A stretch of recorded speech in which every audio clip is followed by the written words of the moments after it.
First of all, I would like to thank you all for coming here. We didn't expect actually that so many people come. We're very pleased about this. And of course, above all, I want to welcome Professor Jeffrey Sachs and his wife, Sonia. Sonia? It's very, I have forgot my things, so it's very difficult to introduce him. He did so many things in life.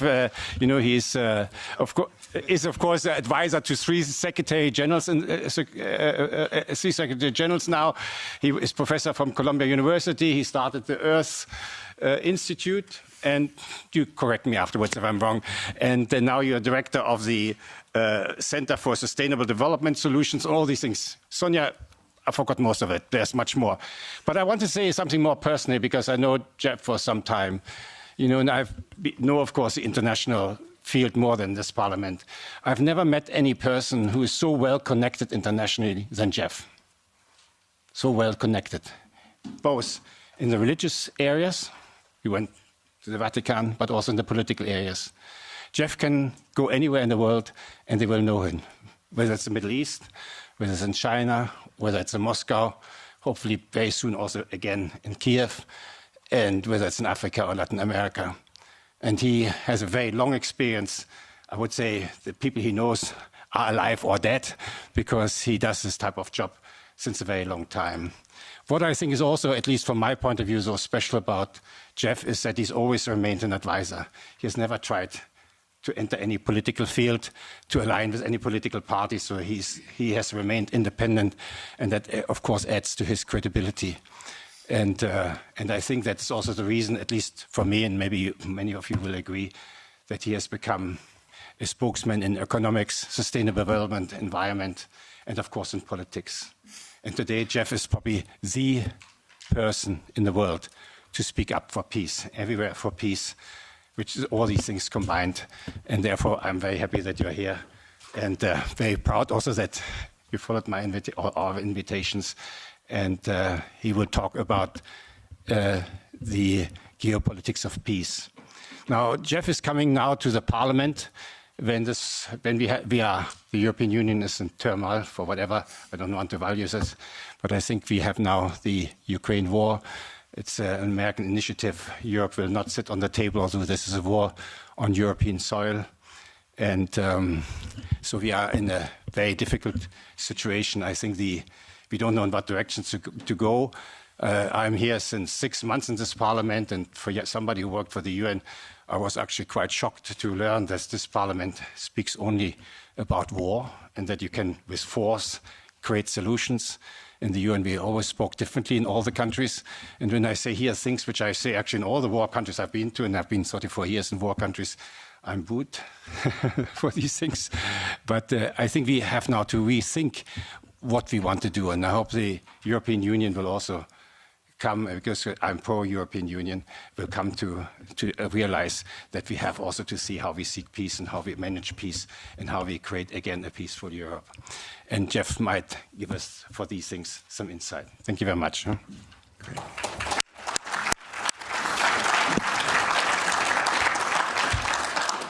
Michael, thank you so much, and thanks to all of you for the chance to be together and to think together. This is indeed a complicated and fast-changing time, and a very dangerous one. So we really need clarity of thought. I'm especially interested in our conversation, so I'll try to be as succinct and clear as I can be. I've watched the events very close up in Eastern Europe, the former Soviet Union, Russia, very closely for the last 36 years. I was an advisor to the Polish government in 1989, to President Gorbachev in 1990 and 91, to President Yeltsin in 1991 to 1993, to President Kuchma of Ukraine in 1993-94. I helped introduce the Estonian currency. I helped several countries in former Yugoslavia, especially Slovenia. I've watched the events very close up for 36 years. After the Maidan, I was asked by the new government to come to Kiev, and I was taken around the Maidan, and I learned a lot of things firsthand. I've been in touch with Russian leaders for more than 30 years. I know the American political leadership close up. Our previous Secretary of Treasury was my macroeconomics teacher 51 years ago, or just to give you an idea. So we were very close friends for a half century. I know all of these people. I just want to say this because what I want to explain in my point of view is not secondhand. It's not ideology. It's what I've seen with my own eyes and experienced during this period.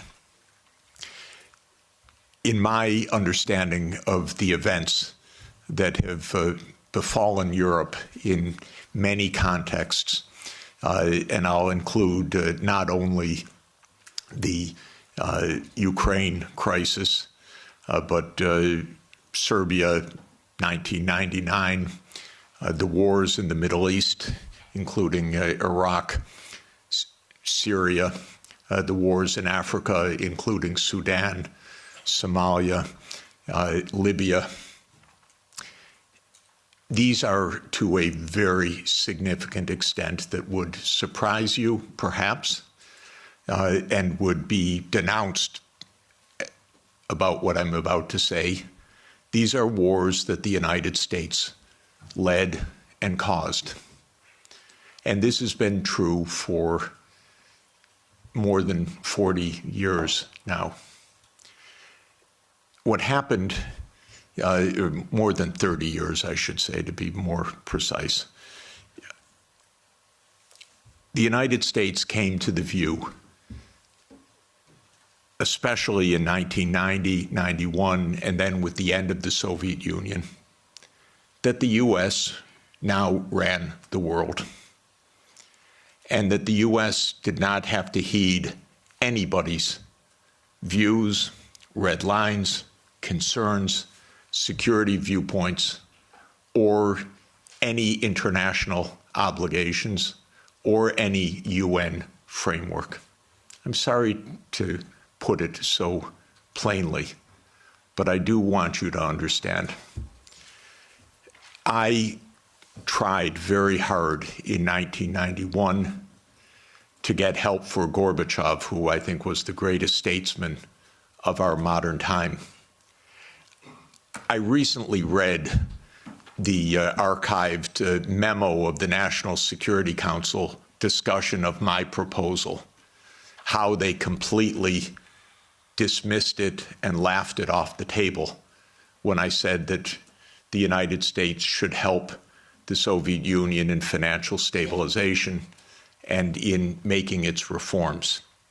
And the memo documents, including some of my former colleagues at Harvard in particular, saying we will do the minimum that we will do to prevent disaster, but the minimum.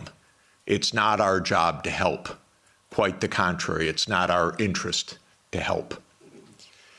When the Soviet Union ended in 1991, the view became even more exaggerated.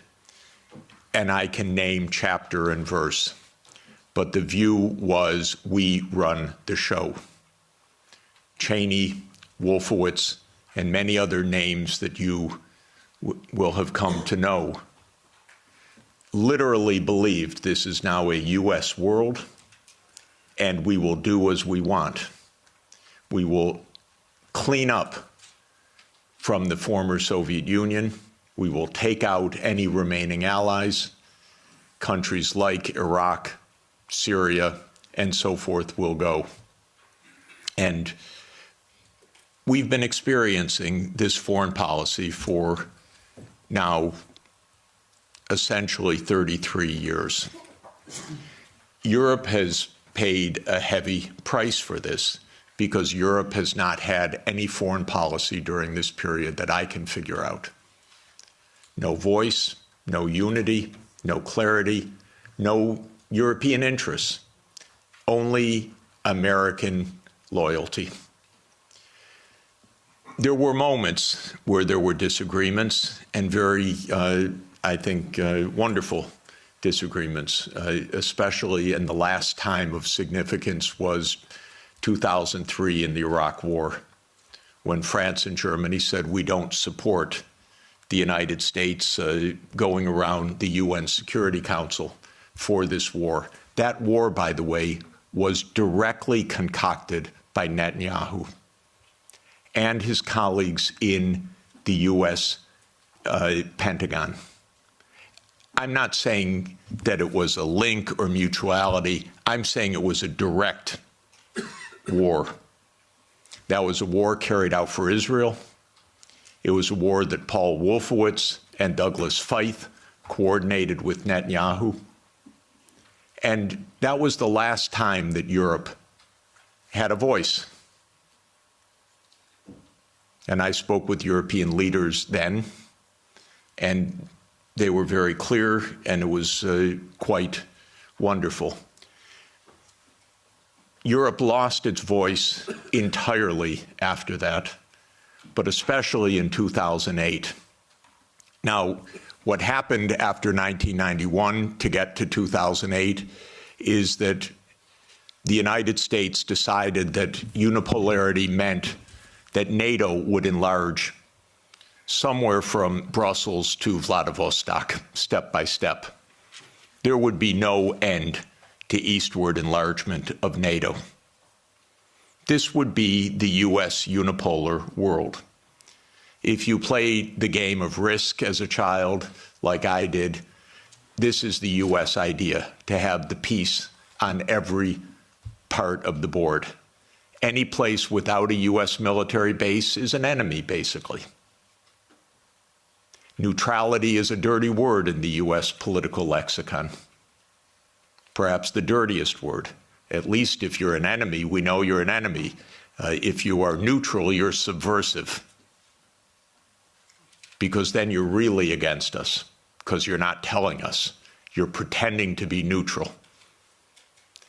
So this was the mindset, and the decision was taken formally in 1994, when President Clinton signed off on NATO enlargement to the east. You will recall that in February 7th, 1991, Hans-Dietrich Genscher and James Baker III spoke with Gorbachev. Genscher gave a press conference afterwards where he explained, NATO will not move eastward.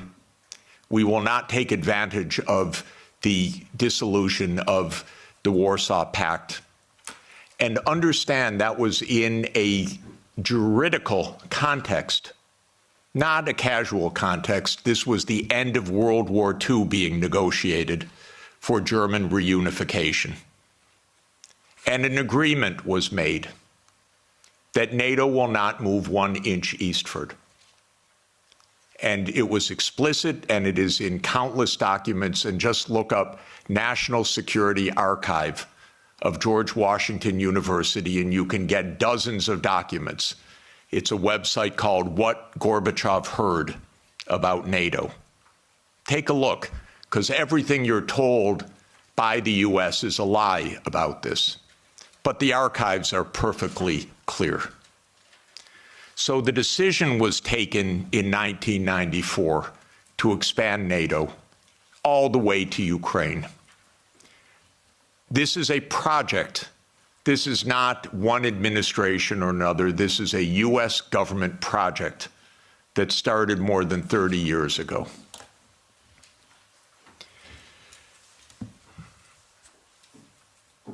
In 1997, Zbigniew Brzezinski wrote The Grand Chessboard.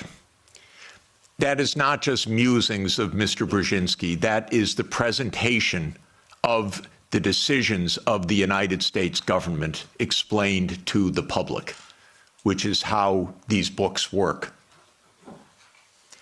And the book describes the eastward enlargement of Europe and of NATO as simultaneous events.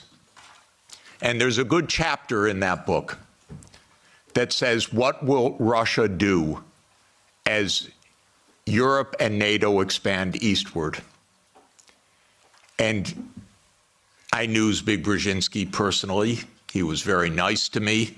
I was advising Poland. He was a big help. He was a very nice and smart man, and he got everything wrong. So in 1997, he wrote in detail why Russia could do nothing but accede to the eastward expansion of NATO and Europe. In fact, he says the eastward expansion of Europe, and not just Europe, but NATO. This was a plan, a project.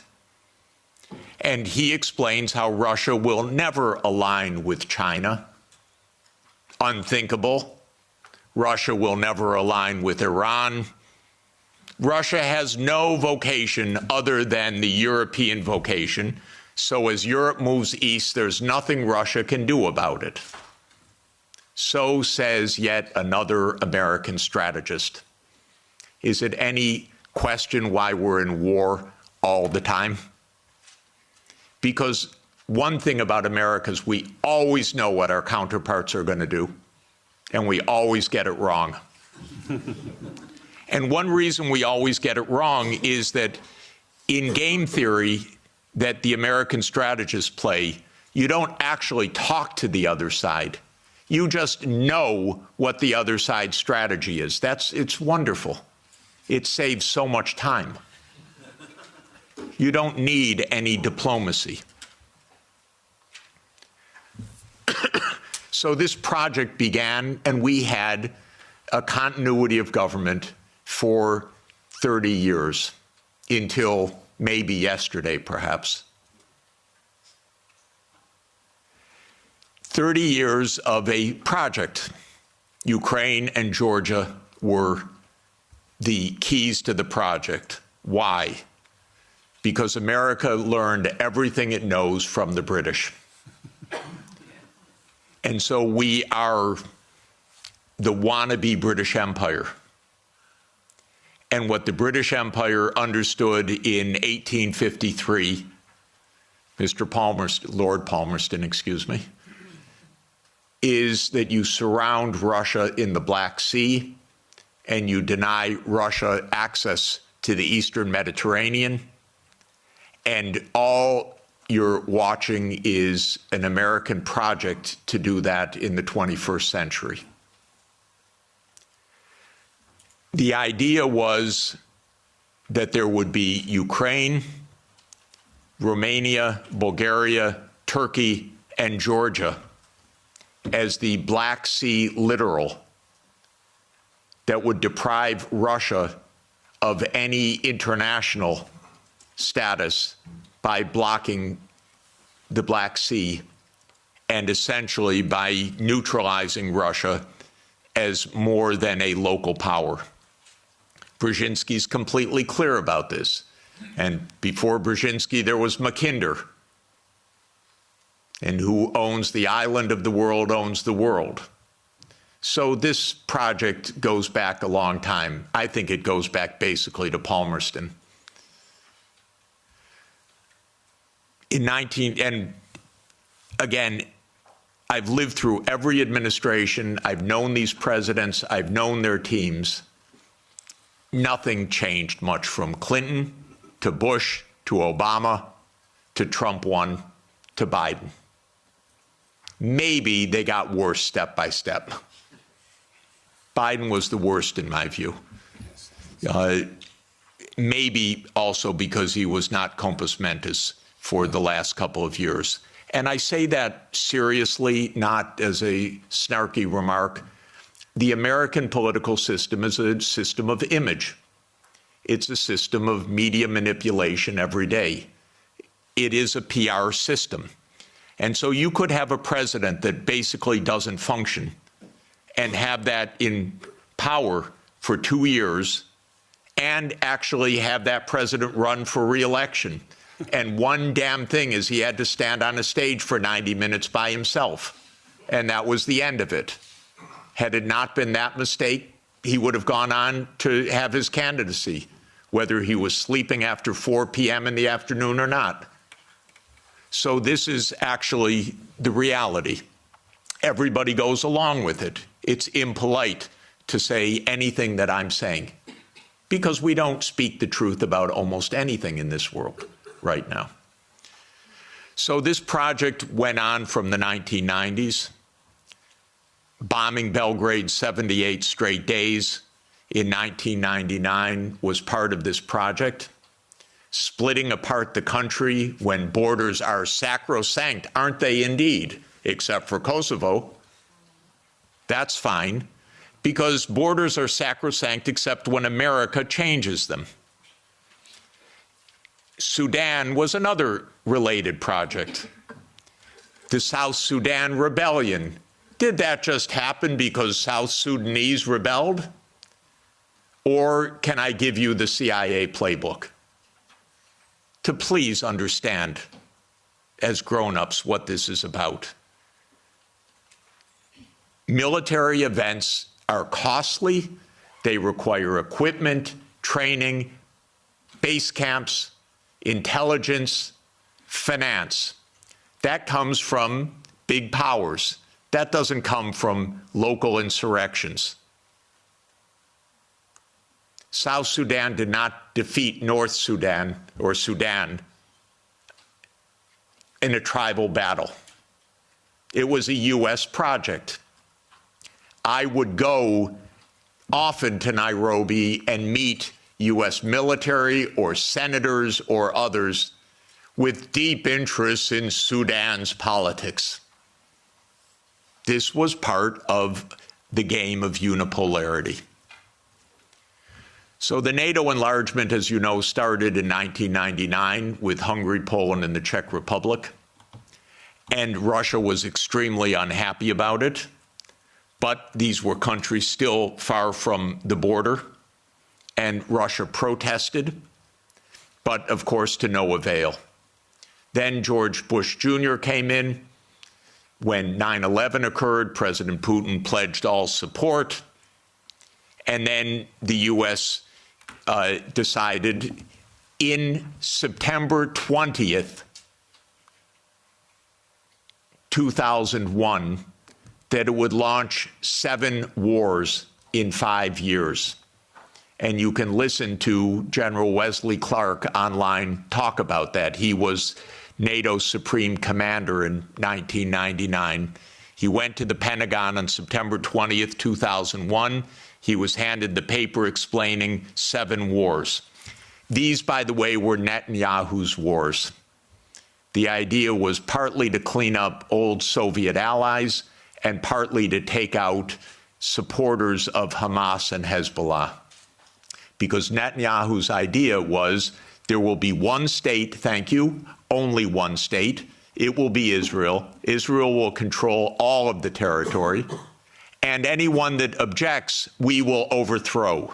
Not we exactly, our friend, the United States. That's U.S. policy until this morning. We don't know whether it will change. Now, the only wrinkle is that maybe the U.S. will own Gaza instead of Israel owning Gaza. But the idea has been around at least for 25 years. It actually goes back to a document called Clean Break that Netanyahu and his American political team put together in 1996 to end the idea of the two-state solution. You can also find it online. So these are projects. These are long-term events. These aren't, is it Clinton? Is it Bush? Is it Obama? That's the boring way to look at American politics, as the day-to-day game. But that's not what American politics is. So the next round of NATO enlargement came in 2004 with 7 more countries. The 3 Baltic states, Romania, Bulgaria, Slovenia, and Slovakia. At this point, Russia was pretty damn upset. This was a complete violation of the post-war order agreed with German reunification. Essentially, it was a fundamental trick or defection of the U.S. from a cooperative arrangement, is what it amounted to, because they believe in unipolarity. So as everybody recalls, because we just had the Munich Security Conference last week in 2007, President Putin said, stop, enough, enough, stop now. And of course, what that meant was in 2008, the United States jammed down Europe's throat enlargement of NATO to Ukraine and to Georgia. This is a long-term project. I listened to Mr. Saakashvili in New York in May of 2008, and I walked out, called Sonia, and said, this man's crazy. And a month later, a war broke out because the United States told this guy, we saved Georgia. And he stands at the Council on Foreign Relations, says, Georgia's in the center of Europe. Well, it ain't, ladies and gentlemen. It's not in the center of Europe. And the most recent events are not helpful for Georgia, for its safety, and your MPs going there, or MEPs going there, and European politicians. That gets Georgia destroyed. That doesn't save Georgia. That gets Georgia destroyed, completely destroyed. In 2008, as everybody knows, our former CIA director, William Burns, sent a long message back to Condoleezza Rice. Niet means niet, about expansion. This we know from Julian Assange, because believe me, not one word is told to the American people about anything, or to you, or by any of your newspapers these days. So we have Julian Assange to thank, but we can read the memo in detail. As you know, Viktor Yanukovych was elected in 2010 on the platform of neutrality. Russia had no territorial interests or designs in Ukraine at all. I know, I was there during these years. What Russia was negotiating was a 25-year lease to 2042 for Sevastopol Naval Base. That's it. Not for Crimea, not for the Donbass, nothing like that. This idea that Putin is reconstructing the Russian Empire, this is childish propaganda, excuse me. If anyone knows the day-to-day and year-to-year history, this is childish stuff. Childish stuff seems to work better than adult stuff. So no designs at all. The United States decided this man must be overthrown. It's called a regime change operation. There have been about 100 of them by the United States, many in your countries and many all over the world. That's what the CIA does for a living. Okay? Please know it. It's a very unusual kind of foreign policy. But in America, if you don't like the other side, you don't negotiate with them, you try to overthrow them. Preferably covertly. If it doesn't work covertly, you do it overtly. You always say it's not our fault, they're the aggressor, they're the other side, they're Hitler. That comes up every 2 or 3 years. Whether it's Saddam Hussein, whether it's Assad, whether it's Putin, that's very convenient. That's the only foreign policy explanation the American people are ever given anywhere. Well, we're facing Munich 1938. Well, we're facing Munich 1938. Can't talk to the other side. They're evil, implacable foes. That's the only model of foreign policy we ever hear from our mass media. And the mass media repeats it entirely because it's completely suborned by the US government. Now, In 2014, the U.S. worked actively to overthrow Yanukovych. Everybody knows the phone call intercepted by my Columbia University colleague, Victoria Nuland, and the U.S. Ambassador Peter Piot. You don't get better evidence.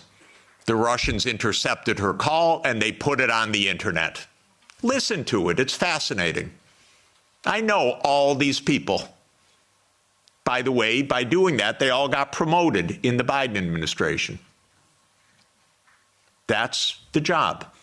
Now, when the Maidan occurred, I was called immediately. Oh, Professor Sachs, the new Ukrainian prime minister would like to see you to talk about the economic crisis. Because I'm pretty good at that. And so I flew to Kiev and I was walked around the Maidan. And I was told how the U.S. paid the money for all the people around the Maidan. Spontaneous, revolution of dignity.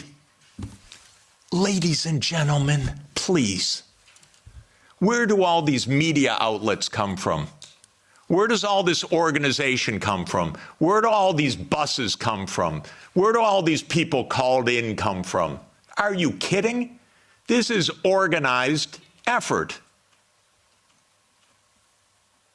And it's not a secret, except to citizens of Europe and the United States. Everyone else understands it quite clearly. Then came Minsk, and especially Minsk II, which, by the way, was modeled on South Tyrolean autonomy. And the Belgians could have related to Minsk II very well. It said there should be autonomy for the Russian-speaking regions in the east of Ukraine. It was supported unanimously by the UN Security Council. The United States and Ukraine decided it was not to be enforced. Germany and France, which were the guarantors of the Normandy process, let it go. And it was absolutely another direct American unipolar action with Europe, as usual, playing completely useless subsidiary role, even though it was a guarantor of the agreement. Trump won, raised the armaments. There were many thousands of deaths in the shelling by Ukraine in the Donbass. There was no Minsk II agreement. And then Biden came into office. And again, I know all these people. I used to be a member of the Democratic Party. I now am strictly sworn to be a member of no party, because both are the same anyway, and because this is, the Democrats became complete warmongers over time, and there was not one voice about peace, just like most of your parliamentarians, the same way. So at the end of 1991, Putin put on the table a last effort in two security agreement drafts, one with Europe and one with the United States. The U.S. put on the table December 15th, 2021.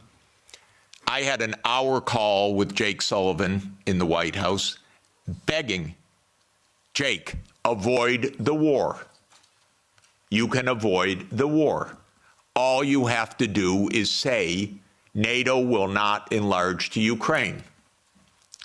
And he said to me, oh, NATO's not going to enlarge to Ukraine. Don't worry about it. I said, Jake, say it publicly. No, we can't say it publicly. Say, Jake, you're going to have a war over something that isn't even going to happen? He said, don't worry, Jeff, there will be no war. These are not very bright people. I'm telling you, if I can give you my honest view, they're not very bright people. And I've dealt with them for more than 40 years. They talk to themselves. They don't talk to anybody else. They play game theory. In non-cooperative game theory, you don't talk to the other side. You just make your strategy. This is the essence of game theory. It's not negotiation theory. It's not peacemaking theory. It is unilateral, non-cooperative theory, if you know formal game theory. That's what they play. It started at the Rand Corporation. That's what they still play. In 2019, there's a paper by Rand, How Do We Extend Russia? Do you know they wrote a paper, which Biden followed, How Do We Annoy Russia? That's literally the strategy. How do we annoy Russia? We're trying to provoke it, trying to make it break apart, maybe have regime change, maybe have unrest, maybe have economic crisis. That's what you call your ally. Are you kidding? So I had a long and frustrating phone call with Sullivan. I was standing out in the freezing cold. I happened to be trying to have a ski day. And there I was, Jake, don't have the war. Oh, there'll be no war, Jeff. We know a lot of what happened the next month, which is that they refused to negotiate. The stupidest idea of NATO is the so-called open door policy. Are you kidding? NATO reserves the right to go where it wants without any neighbor having any say whatsoever? Well, I tell the Mexicans and the Canadians, don't try it. You know, Trump may want to take over Canada. So Canada could say to China, why don't you build a military base in Ontario? I wouldn't advise it. And the United States would not say, well, it's an open door. That's their business. I mean, they can do what they want. That's not our business. But grown-ups in Europe repeat this. In Europe, in your commission, your high representative. This is nonsense stuff. This is not even baby geopolitics. This is just not thinking at all. So the war started. What was Putin's intention in the war? I can tell you what his intention was.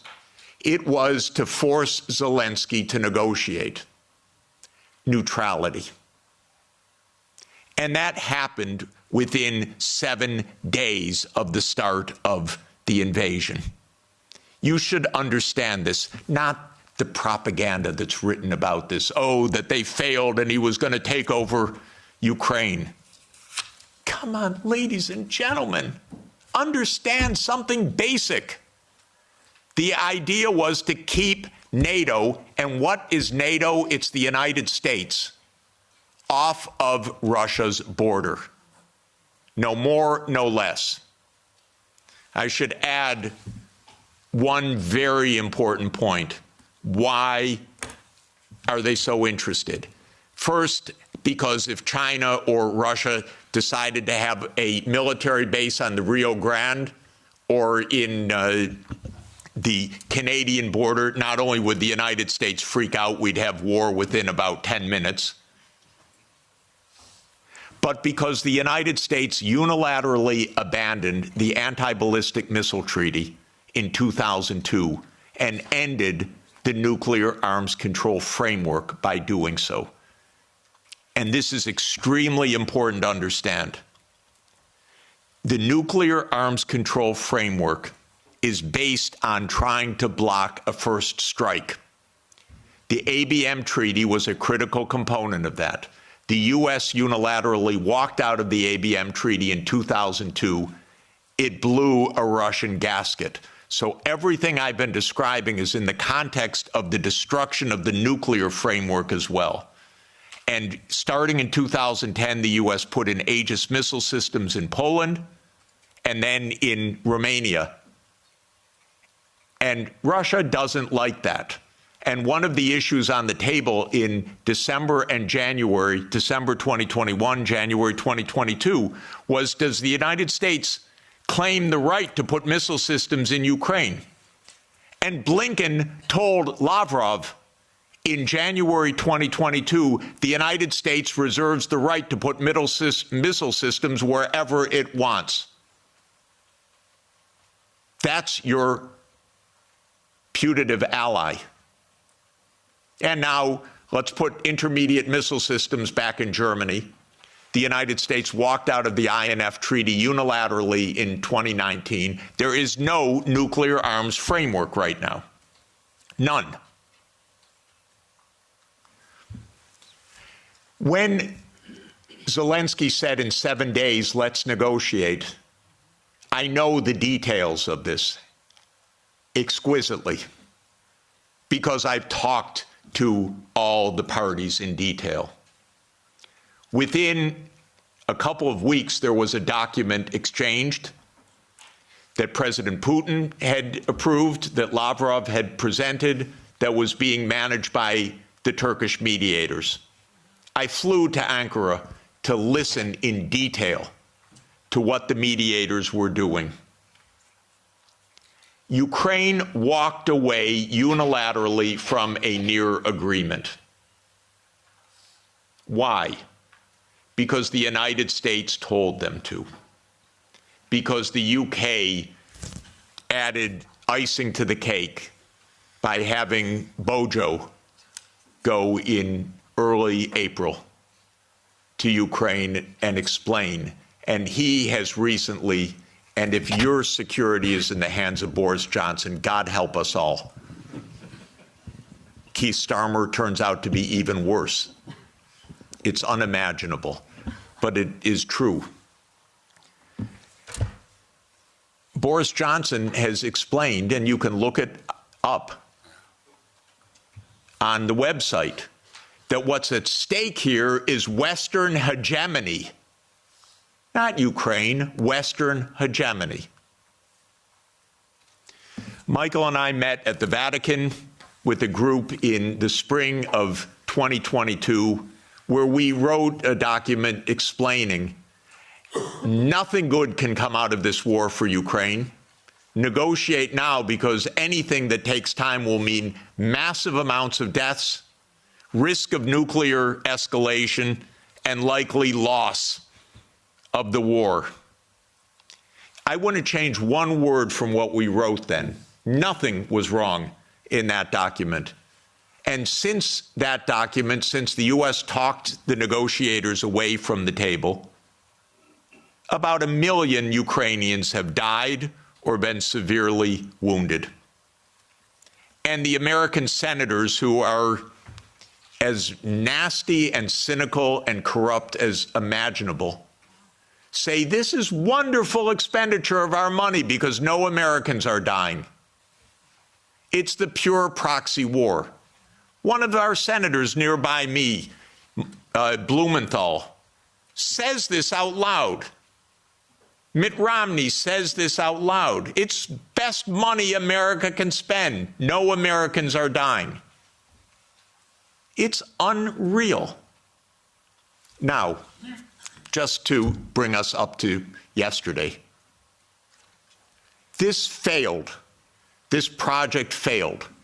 The idea of the project was that Russia would fold its hand.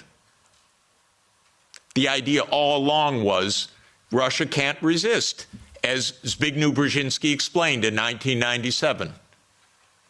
The Americans thought, we have the upper hand.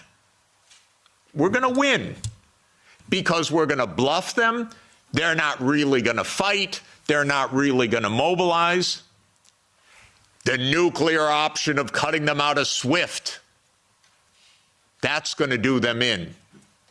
The economic sanctions, that's going to do them in.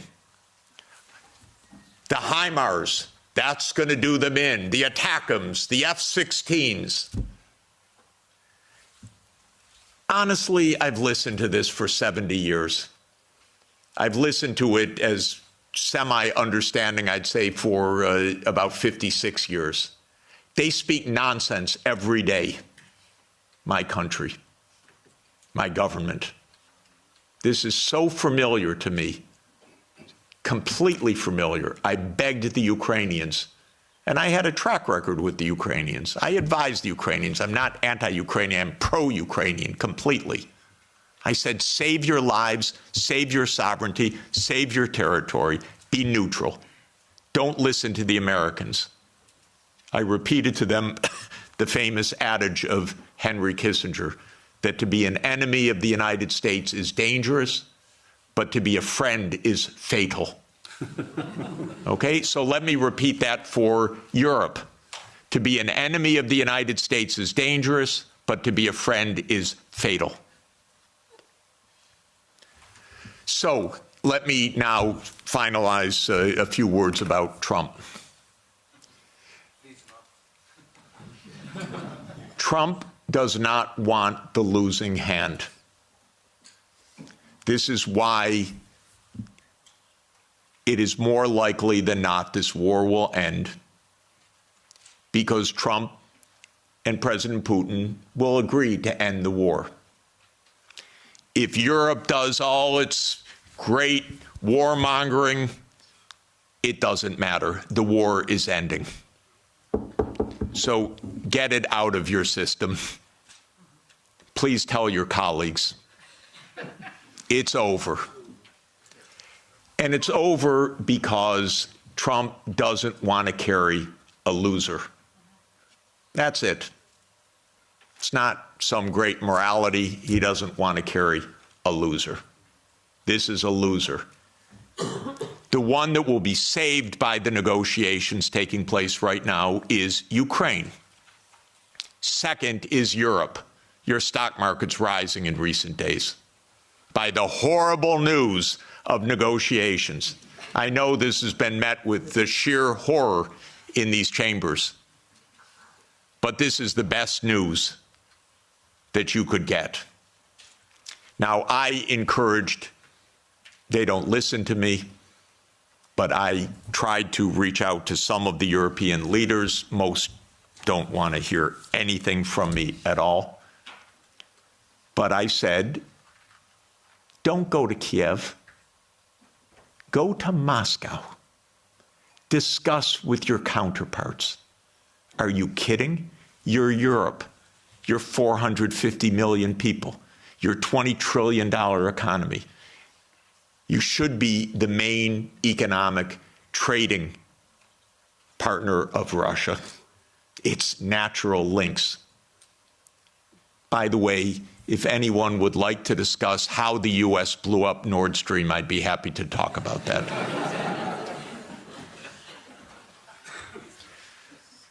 So the Trump administration is imperialist at heart. It is great powers dominate the world. It is we will do what we want when we can. We will be better than a senescent Biden, and we'll cut our losses where we have to. There are several war zones in the world, the Middle East being another. We don't know what will happen with that. Again, if Europe had a proper policy, you could stop that war. I'll explain how. But war with China is also a possibility. So I'm not saying that we're at the new age of peace, but we are in a very different kind of politics right now, and Europe should have a foreign policy, and not just a foreign policy of Russophobia, a foreign policy that is a realistic foreign policy that understands Russia's situation, that understands Europe's situation, that understands what America is and what it stands for, that tries to avoid Europe being invaded by the United States, because it's not impossible that America will just land troops in Danish territory. I'm not joking. And I don't think they're joking. And Europe needs a foreign policy, a real one. Not a, yes, we'll bargain with Mr. Trump and meet him halfway. You know what that will be like? Give me a call afterwards. Please don't have American officials as head of Europe. Have European officials. Please. Have a European foreign policy. You're going to be living with Russia for a long time, so please negotiate with Russia. There are real security issues on the table. But the bombast and the Russophobia is not serving your security at all. It's not serving Ukraine's security at all. It contributed to 1 million casualties in Ukraine from this idiotic American adventure that you signed on to and then became the lead cheerleaders of. Solves nothing. On the Middle East, by the way, the U.S. completely handed over foreign policy to Netanyahu 30 years ago. The Israel lobby dominates American politics. Just have no doubt about it. I could explain for hours how it works. It's very dangerous. I'm hoping that Trump will not destroy his administration and worse, the Palestinian people, because of Netanyahu, who I regard as a war criminal, properly indicted by the ICC, and that needs to be told no more, that there will be a state of Palestine on the borders of the 4th of June, 1967, according to international law, as the only way for peace. It's the only way for Europe to have peace on your borders with the Middle East, is the two-state solution. There is only one obstacle to it, by the way, and that is the veto of the United States in the UN Security Council. So if you want to have some influence, tell the United States, drop the veto. You are together with 180 countries in the world. The only ones that oppose a Palestinian state are the United States, Israel, Micronesia, Nauru, Palau, Papua New Guinea, Mr. Malay, and Paraguay. So this is a place where Europe could have a big influence. Europe has gone silent about the JCPOA and Iran. Netanyahu's greatest dream in life is a war between the United States and Iran. He's not given up, and it's not impossible that that would come also. And that's because the U.S. in this regard does not have an independent foreign policy. It is run by Israel. It's tragic. It's amazing, by the way. And it could end. Trump may say that he wants foreign policy back. Maybe. I'm hoping that it's the case. Finally, let me just say with respect to China, China is not an enemy. China is just a success story. That's why it is viewed by the United States as an enemy, because China is a bigger economy than the United States. That's all.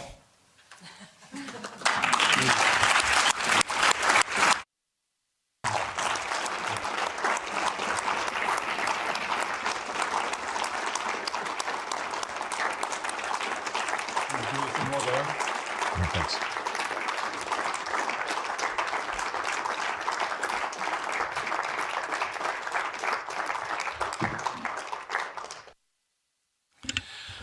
Very well. Now, questions. Please don't make any statements. Just make questions because we are too many and we don't have all that much time. So where do I start? I start with on the left side. I have a preference to the left, as you know. You come on. Yeah, go ahead. Thank you, Jeffrey Sachs. From the Czech Republic, we are glad we have you here. We have a problem. We were cursed by a witch who told the EU, and the EU is mugged.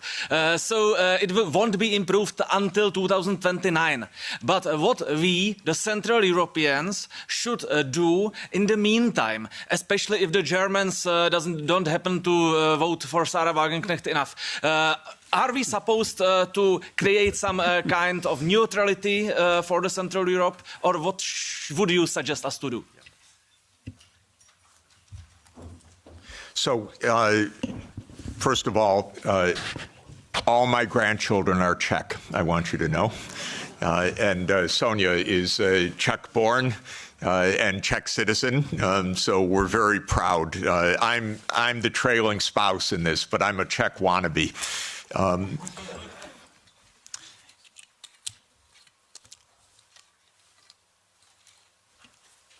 Europe needs to have a foreign policy that is a European foreign policy, and it needs to be a realist foreign policy.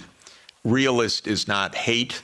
Realist is actually trying to understand both sides and to negotiate. There are two kinds of realists, defensive realists and offensive realists. My dear friend John Mearsheimer, who is the offensive realist, we're very close friends and I love him, but I believe more than he does, you talk to the other side and you find a way to make an understanding. And so basically, Russia is not going to invade Europe. This is the fundamental point. It may get up to the Dnieper River. It's not going to invade Europe. But there are real issues. The main issue for Russia was the United States, because Russia, as a major power and the largest nuclear power in the world, was profoundly concerned about U.S. unipolarity from the beginning. Now that this is seemingly, possibly ending, Europe has to open negotiations directly with Russia as well, because the United States will quickly lose interest, and you're going to be living with Russia for the next thousands of years. Okay? So what do you want? You want to make sure that the Baltic states are secure. The best thing for the Baltic states is to stop their Russophobia. This is the most important thing. Estonia has about 25% Russian citizens, or Russian-speaking citizens, ethnic Russians.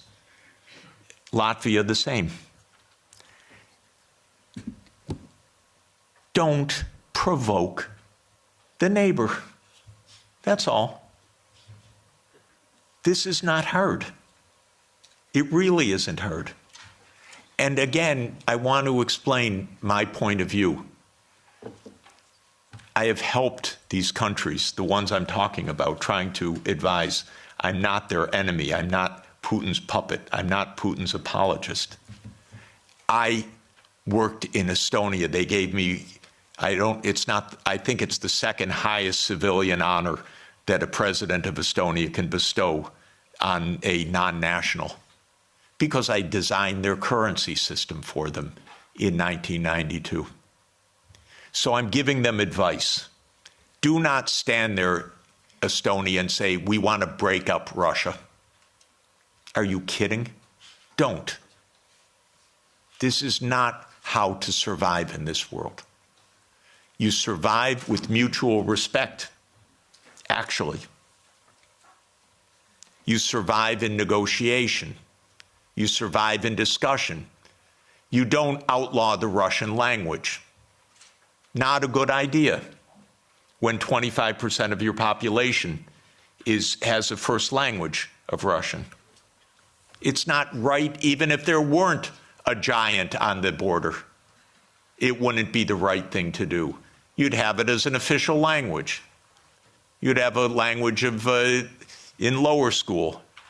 You wouldn't antagonize the Russian Orthodox Church. So basically, we need to behave like grown-ups.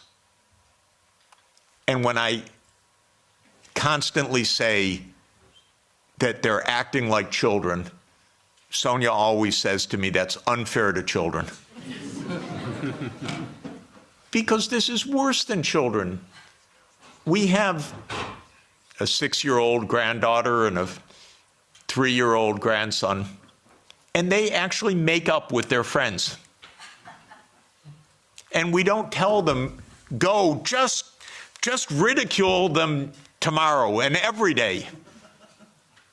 We say, go, give them a hug, and go play. And they do. This is not hard. By the way, well, anyway, I won't belabor the point. Thank you. So, elect a new government. No, I shouldn't say that. All I should say is change policy. I don't want to have a political.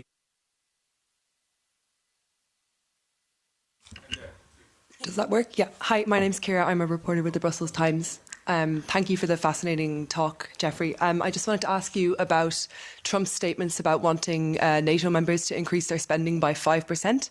And we're now seeing lots of countries scrambling to prove that they're going to do that, including Belgium. And given that Belgium is also the NATO headquarters, I wanted to ask you what would be the appropriate response to those statements by NATO members? Thanks. We don't see exactly eye to eye on this question, so let me give you my own view. My first recommendation, with all respect to Brussels, is move the NATO headquarters somewhere else. I mean it seriously, because one of the worst parts of European policy right now is a complete confusion of Europe and NATO. These are completely different, but they became exactly the same. Europe is much better than NATO. In my opinion, NATO isn't even needed anymore.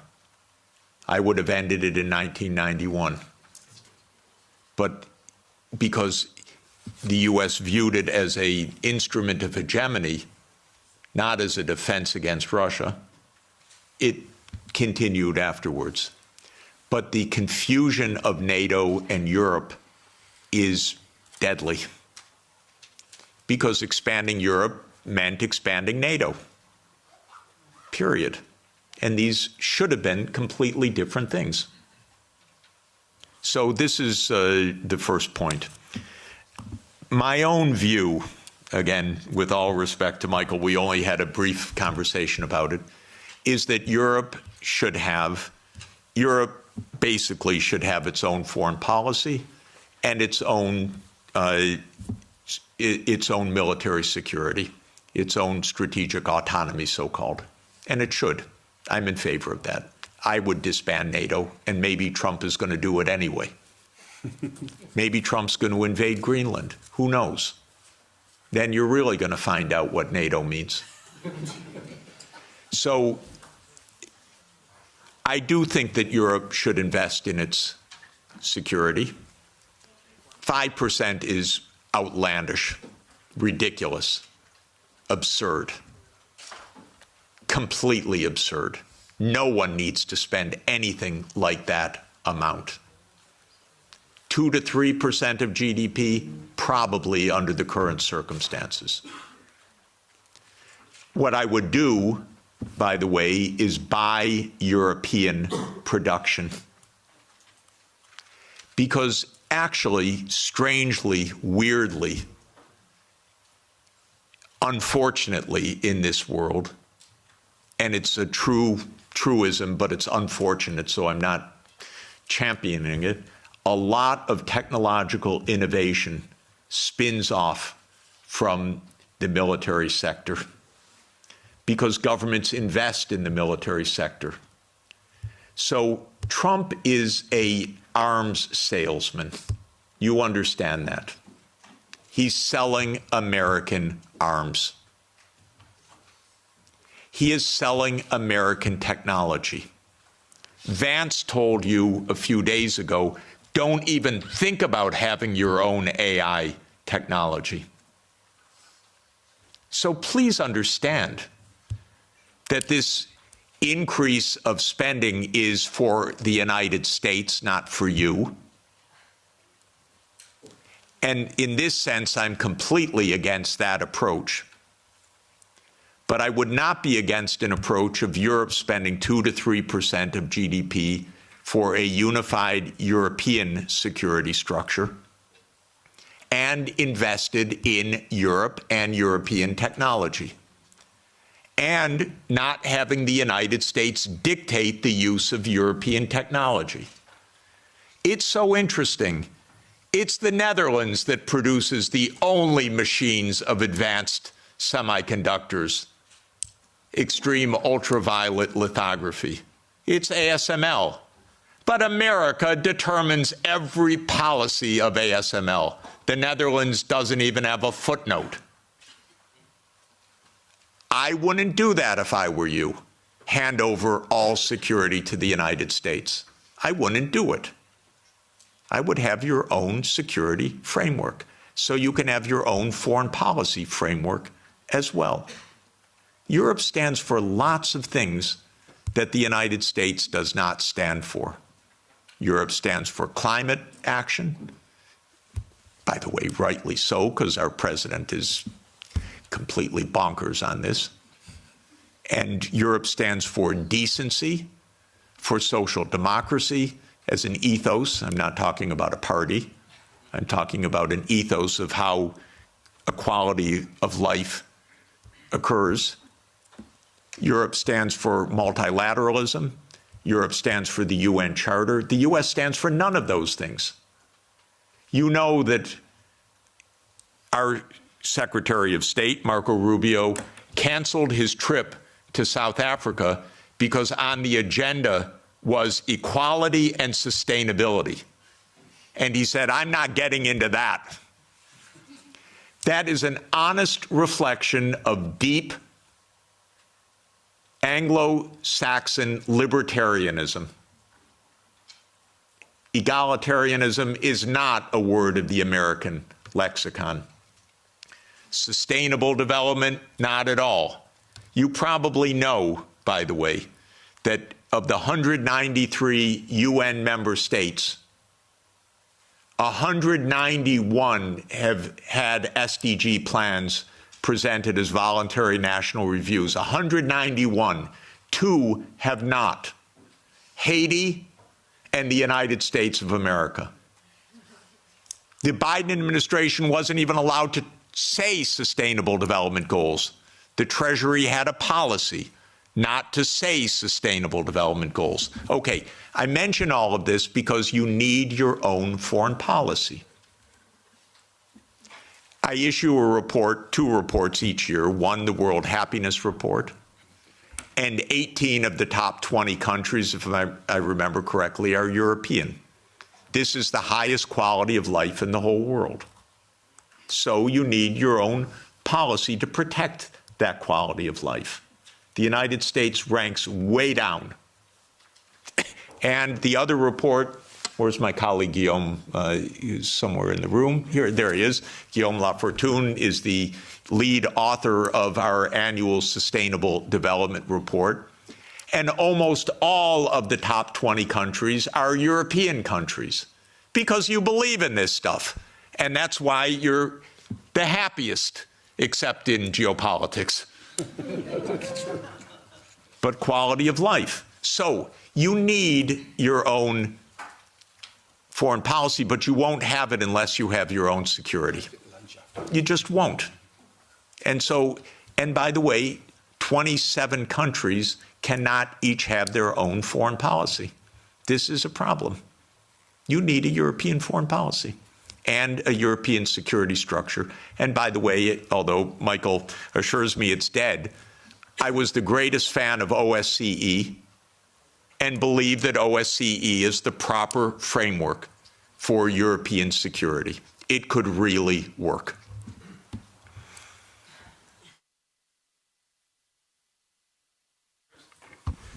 Thank you very much.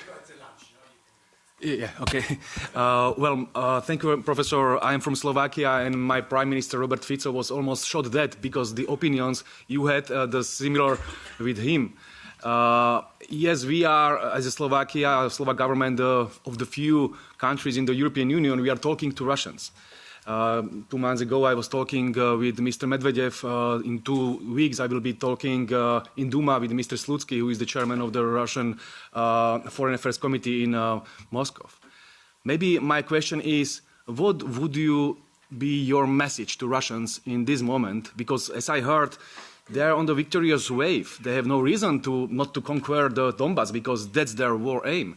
And what can Trump can offer to them to stop the war immediately? What would be the message for Russians from your side? Thank you very much. Lots of important things are now on offer and on the table, and I believe that the war will end quickly because of this, and this will be at least one blessing in a very difficult time. Exactly what the settlement will be, I think, is now only a question of the territorial issues, and that is whether it is the complete 4 oblasts, including all of Kherson and Zaporizhia, or whether it is on the contact line and how all of this will be negotiated. I'm not in the room of the negotiations, so I can't really say more, but the basis will be there will be territorial concessions, there will be neutrality, there will be security guarantees for Ukraine, for all parties. There will be, at least with the U.S., an end of the economic sanctions. But what counts, of course, is Europe and Russia. I think that there are, and maybe there will be a restoration of nuclear arms negotiations, which would be extraordinarily positive. I think that there are tremendously important issues for Europe to negotiate directly with Russia. And so I would urge President Costa and the leadership of Europe to open direct discussions with President Putin, because European security is on the table. I know the Russian leaders, many of them quite well. They are good negotiators, and you should negotiate with them, and you should negotiate well with them. I would ask them some questions. I would ask them, what are the security guarantees that can work so that this war ends permanently? What are the security guarantees for the Baltic states? What should be done? Part of the process of negotiation is actually to ask the other side about your concerns, not just to know what they know as you think is true, but actually to ask, we have a real problem, we have a real worry, what are the guarantees? Well, I want to know the answers also. By the way, I know Minister Lavrov, for 30 years. I regard him as a brilliant foreign minister. Talk with him, negotiate with him, get ideas, put ideas on the table, put counter ideas on the table. I don't think all of this can be settled by pure reason because of oneself. You settle wars by negotiating and understanding what are the real issues, and you don't call the other side a liar when they express their issues. You work out what the implications of that are for the mutual benefit of peace. So the most important thing is stop the yelling, stop the warmongering, and discuss with the Russian counterparts. And don't beg to be at the table with the United States. You don't need to be in the room with the United States. You're Europe. You should be in the room with Europe and Russia. If the United States wants to join, that's fine. But to beg, no. And by the way, Europe does not need to have Ukraine in the room when Europe talks with Russia. You have a lot of issues, direct issues. Don't hand over your foreign policy to anybody, not to the United States, not to Ukraine, not to Israel. Keep a European foreign policy. This is the basic idea.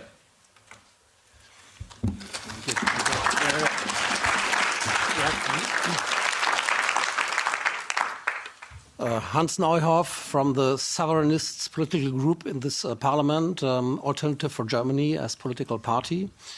First of all, let me thank you, Mr. Sachs, for being here and sharing your ideas with us, and be assured that many of your ideas and of your colleague John Mersheimer have well been received by political groups here and have been integrated into our agenda. I widely share your views, yet there's one question regarding the historical account that you gave, where I would like to go in some detail. And this concerns the beginning of NATO expansion.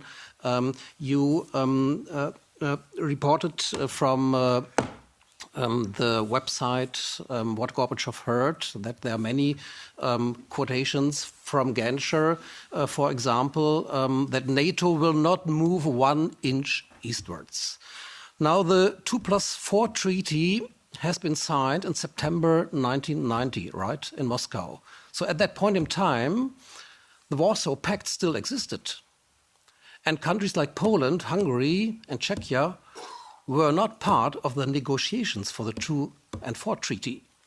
So the Warsaw Pact actually dissolved in July 1991, and the Soviet Union dissolved in December 1991. So nobody who was present in the negotiations could speak for Poland, could speak for Hungary, could speak for Slovakia, that they would not try to become member of NATO once the overall situation has changed. So the counter-argument, which we have to counter, is that it was on the will of these countries, of Poland, of Hungary, of Slovakia, that they wanted to join NATO because of the very history they had with the Soviet Union. And of course, Russia was still perceived in a way as a follower of the Soviet Union. So how do you counter that argument?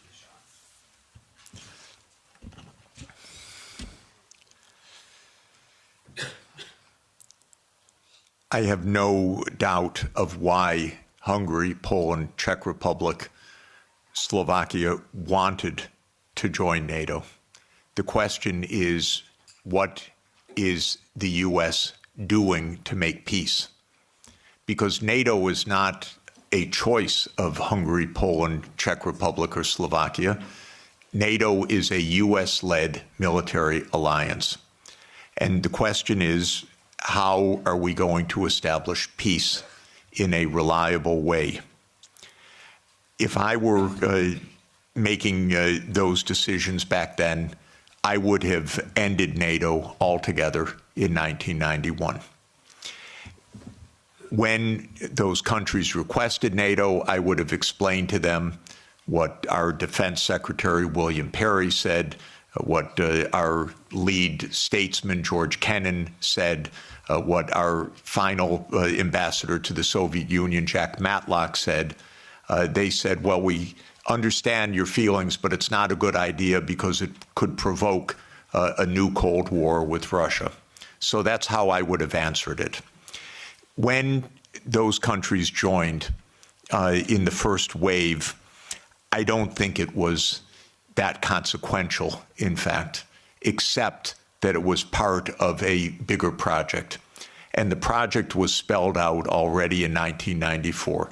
There's a very good book by Jonathan Haslam, Harvard University Press, called Hubris, which gives a detailed historical documentation of step-by-step what happened.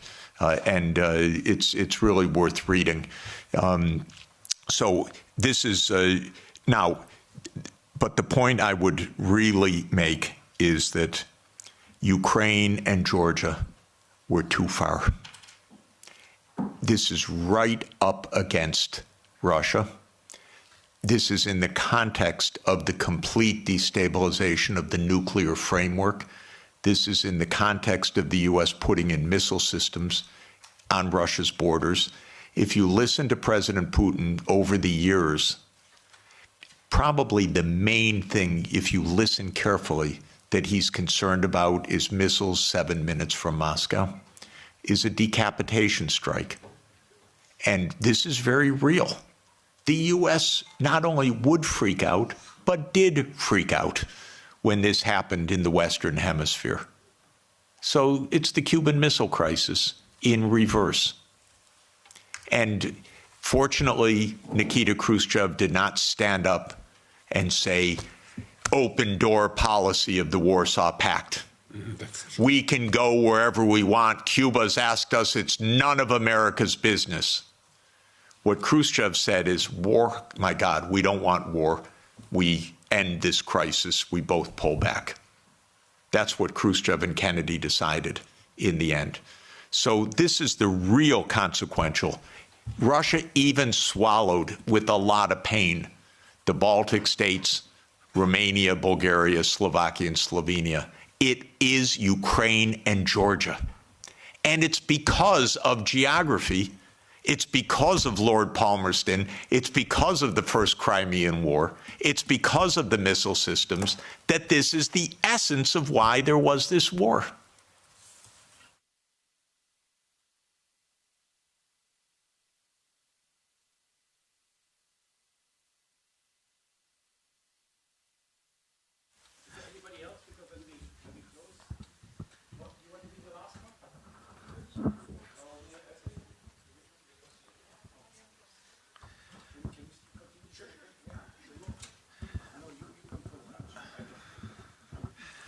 Thank you very much, Professor Sachs, for coming. You've mentioned that the European Union needs to formulate its own foreign policy. In the past, the German-Franco alliance was a big driver for those policies. Now, with the Ukraine war, arguably that received a crack. Do you think that in the future, when the European Union is going to formulate its new foreign policy, that they are going to be again on the front seat, or should it be other countries or other blocs trying to make that change? Thank you very much. Oh, it's hard. It's hard because, of course, you don't yet have a constitution for Europe which really underpins a European foreign policy. And it can't be by unanimity. There has to be a structure in which Europe can speak as Europe, even with some dissent, but with a European policy. I don't want to oversimplify how to get there exactly, but even with the structures you have, you could do a lot better with negotiating directly. The first rule is your diplomats should be diplomats, not secretaries of war.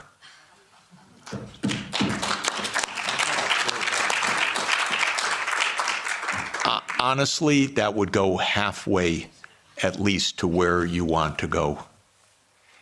A diplomat is a very special kind of talent. A diplomat is trained to sit together with the other side and to listen, to shake hands, to smile, and to be pleasant. It's very hard. It's a skill. It's training. It's a profession. It's not a game.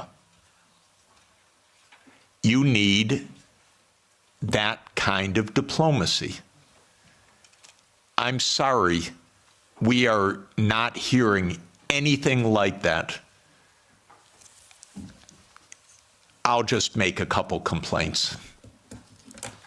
First, Europe is not NATO, as I said. I thought Stoltenberg was the worst, but I was wrong. It just keeps getting worse. Could someone in NATO stop talking, for God's sake, about more war? And could NATO stop speaking for Europe and Europe stop thinking it's NATO? This is the first absolute point.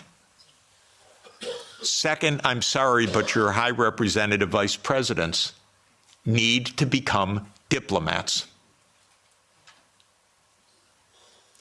Diplomacy means going to Moscow, inviting your Russian counterpart here, discussing.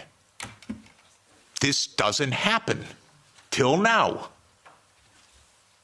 So this is really my point. Now, I believe that Europe should become more integrated and more unified in the years ahead. I'm a strong believer in subsidiarity. So we were discussing, I don't think housing policy is really Europe's main issue. I think this can be handled at the local level or at the national level. I don't see it as a European issue, but I don't see foreign policy as being a 27-country issue. I see it being as a European issue. And I see security being at a European level. So I think things need to be readjusted, but I'd like to see more Europe for truly European issues and maybe less Europe for things that are properly subsidiary to Europe at the national and the local level. And I hope that such an evolution can take place. You know, when the world talks about great powers right now, they talk about US, Russia, China, I include India, and I really want to include Europe, and I really want to include Africa as an African Union, and I want that to happen. But you'll notice on the list, Europe doesn't show up right now, and this is because there is no European foreign policy. Okay.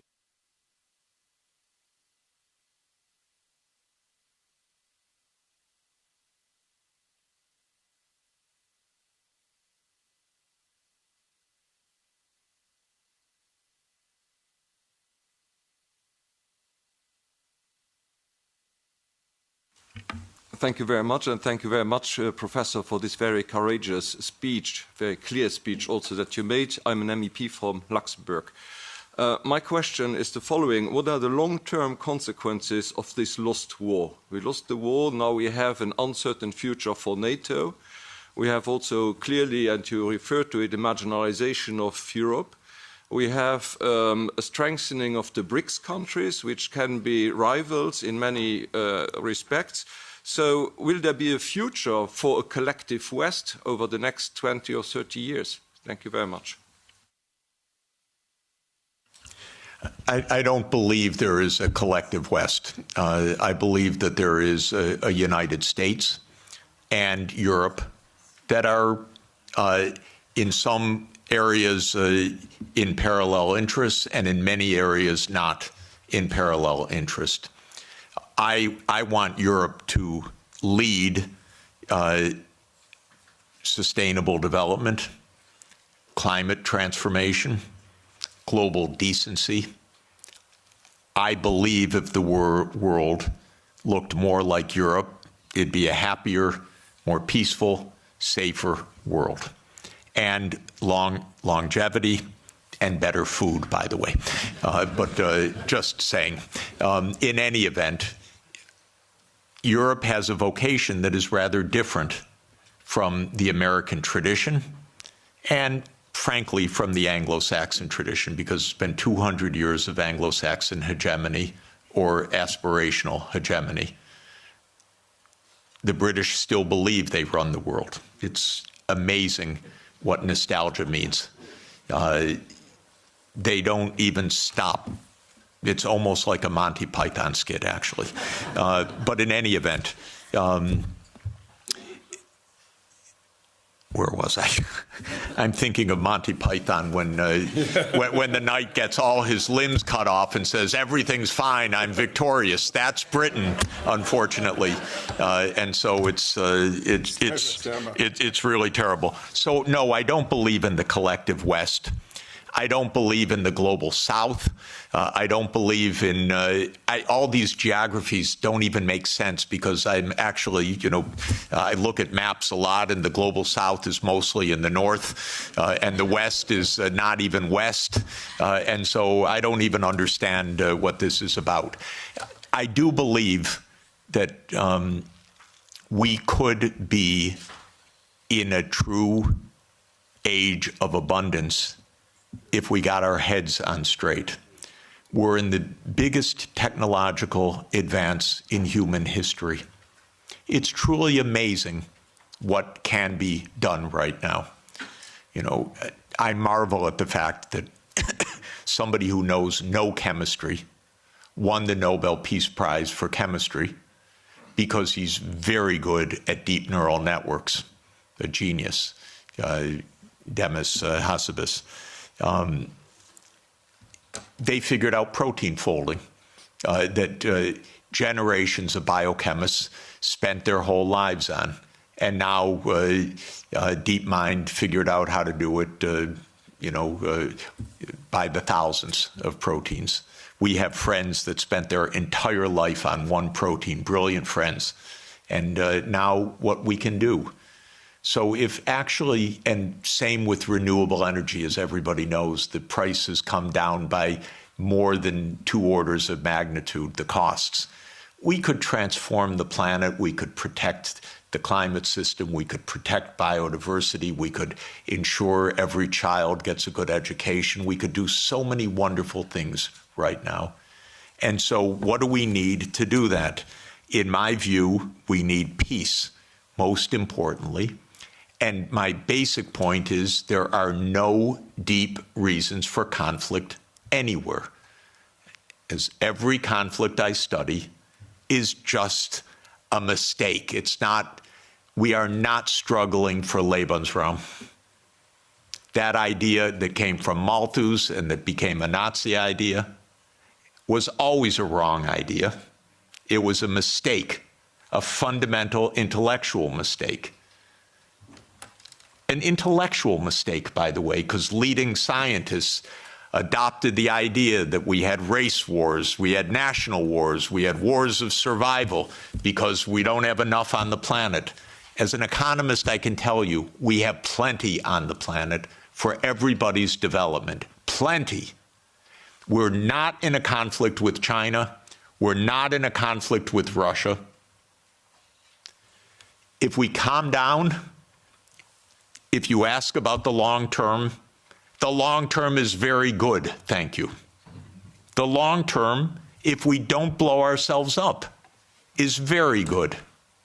And so this is what we should aim for, a positive shared vision under international law. Because of our technology, things operate at a regional scale now. It used to be, it was villages, then it was small areas, then it was unification of countries. Now it's regional. That's not just because regions are wonderful, it's because the underlying technological realities say Europe should be an integrated area by transport, by fast rail, by digital, and so there's Europe.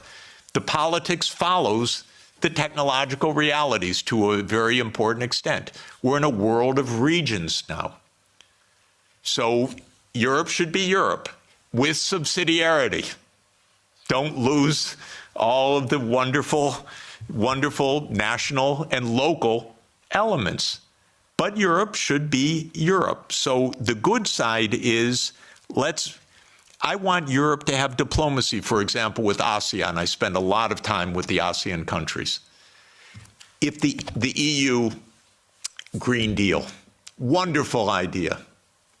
I said many years ago, okay, to the ASEAN leaders, make an ASEAN Green Deal, and then talk with the Europeans so that you have this wonderful relationship, trade, investment, technology. So last year they announced an ASEAN Green Deal. What did Europe do about it? Nothing. It said, sorry, we're in the Ukraine war, thank you. No interest. So this is my point. The prospects are very positive if we construct the peace.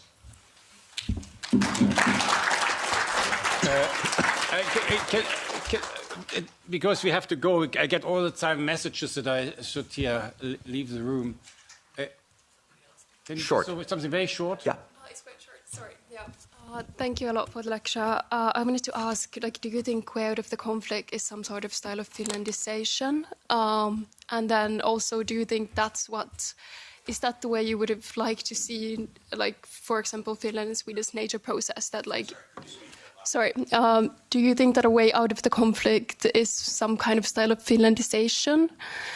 And then, like, is that what you would have? Is that what you would have liked to see, like Sweden and Finland's foreign policy as an example? Like, is that instead of them becoming members of NATO, is that the way that you would have liked to see these countries handle their foreign policy? And do you think that these countries that border Russia should just kind of succumb to their fate? That okay, we can't provoke Russia. Like, this is the way we have to live. And then, very good. Excellent question. And let me just report one part about Finlandization. Finlandization landed Finland #1 in the World Happiness Report year after year. Rich, successful, happy, and secure. That's pre-NATO. So Finlandization was a wonderful thing. #1 in the world. When Sweden and Finland and Austria were neutral. Bravo, smart. When Ukraine was neutral, smart. If you have two superpowers, keep them apart a little bit. You don't have to be right with your nose up against each other, especially if one of them, the US, is pushing its nose into the other one. And so Finlandization, to my mind, has a very positive connotation. So does Austrianization. Austria, 1955, signed its neutrality. The Soviet army left. And Austria is a wonderful place, by the way. Absolutely wonderful. And so this is basic how to avoid conflict. If the United States had any sense at all, it would have left these countries as a neutral space in between the U.S. military and Russia. But that's where the U.S. lost it. Okay. Thank you very much. Let me... I just want to end with an appeal. I think we both agree that we will have the war will end within a month or two. That means the fighting will end. It doesn't mean that we will have peace in Europe.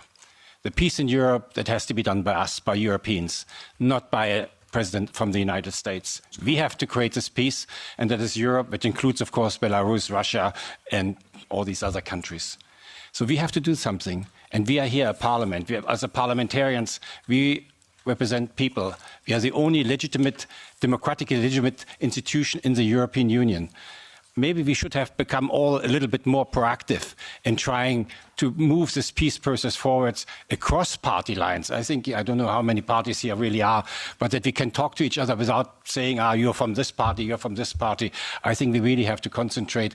If here we could not take more initiative from the Parliament vis-à-vis the Commission and saying, we are presenting the people, not you. We are presenting the people. And these people in Europe want peace, and that's what we should go. So maybe this is the beginning of one. We will make every month, I will organize with my colleagues the same thing here about different topics, which were all around it.